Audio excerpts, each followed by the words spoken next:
Okay, and we're back, and we're doing the music part of the week. You're right there. Yeah. And it is Robin Thicke's album. Not sure what you say there. Blurred Lines. It is Blurred Lines, yeah. Mm-hmm. Which is also the name of his single, which is massive. Hashtag Blurred Lines. Josie? Let down. Let down? Absolute let down. Was you looking forward to it? Yeah, I was looking forward to it. I haven't heard much of Robin Thicke before because I don't think many people have. But Blurred Lines, the single, love it. It's one of my top tunes at the moment, like one of those proper summer tunes. Absolutely love it.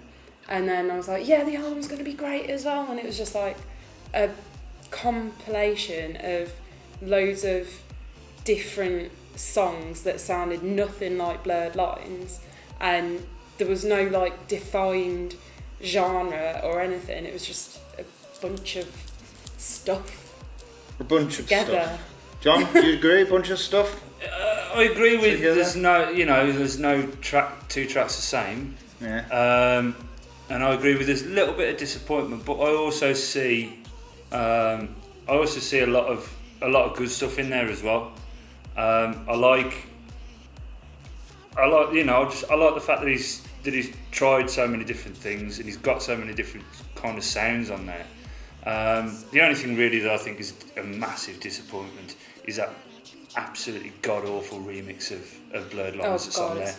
That is just horrific. It says here that some of the albums don't have that one. There's a limited edition one with 13 on without that, and then you get it on a deluxe edition. The edition we had, there was 12. It was 12 tracks, and it was the 12th one. So technically, it's not the original album one, but it did ruin the album experience.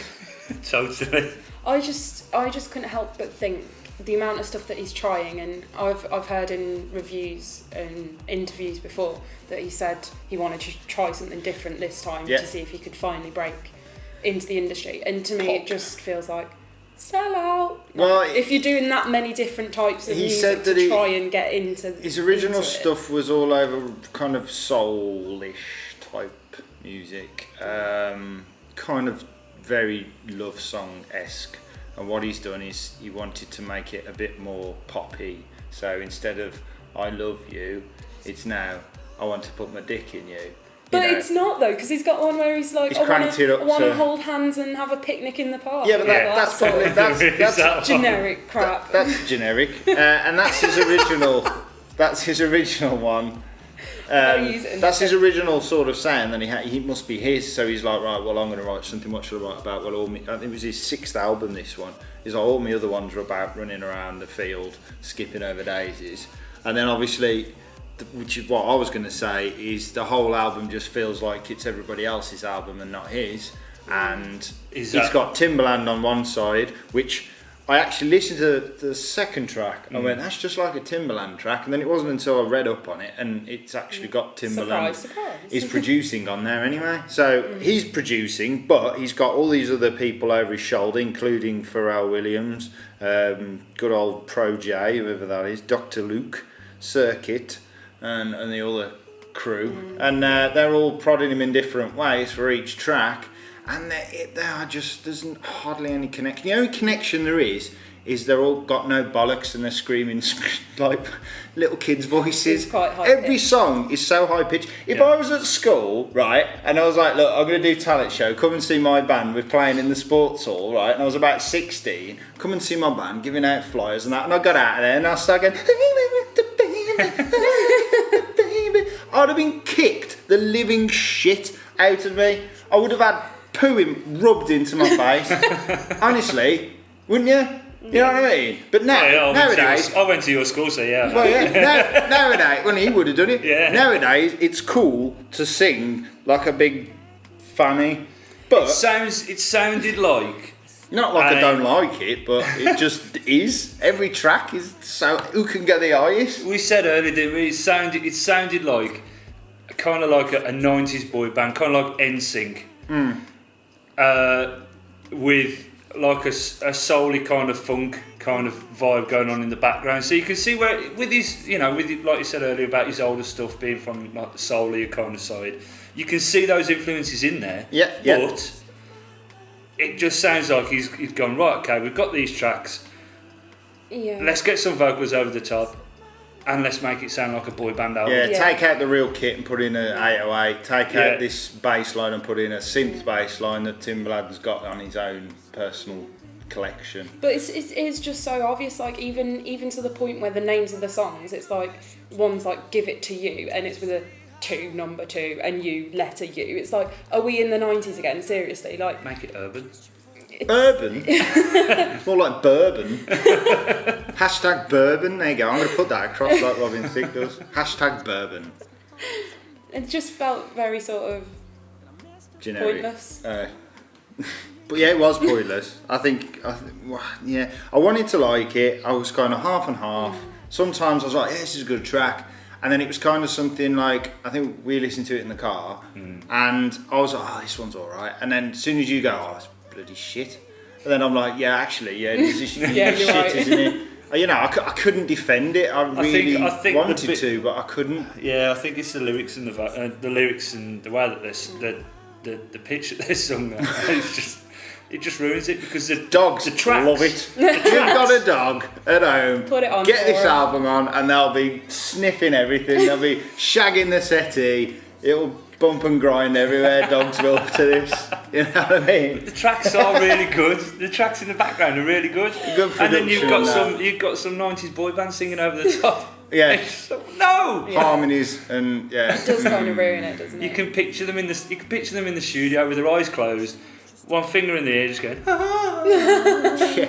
On the phone, all alone, talking to you, baby. And then I want to put my dick in you. Yeah. Have you got a dick, mate? Because you don't sound like you got one. I mean, if they had like audition, Barry White would be nowhere to be seen. That's too low, that voice. We can't get away with that. Got to sound high pitched. Before we go to scores, I was going to say, Give It To You that you mentioned was a track. Spelled it wrong. You've spelled you properly. I've put you as in Y-O-U. It's got this bit in where it's building up and then it all fades down and it just has somebody go, Angel. And it sounds like a tom-tom sat-nav system and you've got to, turn left over the top of your tune. Just comes in random. So I marked it down just for that. John, score and... Score, I gave it 71. Like I say, I hate the vocals over the top and stuff like that. I really like the music that's produced. You can see the different influences of the different producers. It sounds really good. The production is really good. The vocals are shite. Yeah. That's all. That's all I can say. But not his vocals. I think it's no. Most of the time it's somebody else. Get rid of your mates. Yeah. You can do it yourself, Robin. Get rid of your high pitch mates and just have you sing. It would have been miles better, wouldn't it? I think I'd agree with that. Yeah. I think. Go on then. I marked it quite low, 44. That is low. It was just such a letdown though. I was there, totally hyped up. Especially with the first track is actually Blurred Lines. Yeah, and then exactly. You're like, right, next one. Great way to start it, and then I was just went, what? I was like, what? And so it's probably kind of too personal. I think that's as well because of the fact that it's called Blurred Lines. You think to yourself, there's going to be at least one more track on there that's going to be the same. Brilliant. Similar. Yeah, you're right. I think, I got 56, so I was kind of in between the pair of you. I think we got to wrap up, but I did agree. I think it did let itself down. I think if each track was in a different album, like you can take one out and put in Jamiroquai's album, you can easily take one out and put in Michael Jackson's album, you can take one out and put in Timbaland's album, you can take one out and put Pharrell's album, and I think it was too much like that. If it was more similar with the same sort of style, I think it would have worked. Shirt Funk, that's what 2 of the tunes I thought, and I thought that's what from Blurred Lines I thought they would have been. But when you've got your urban-y and then a jazz one and then a pop one and a love song one, it kind of messed it up. But anyway, that gives us a total MGAM score of 57, and that's bugger all. I'd agree with that.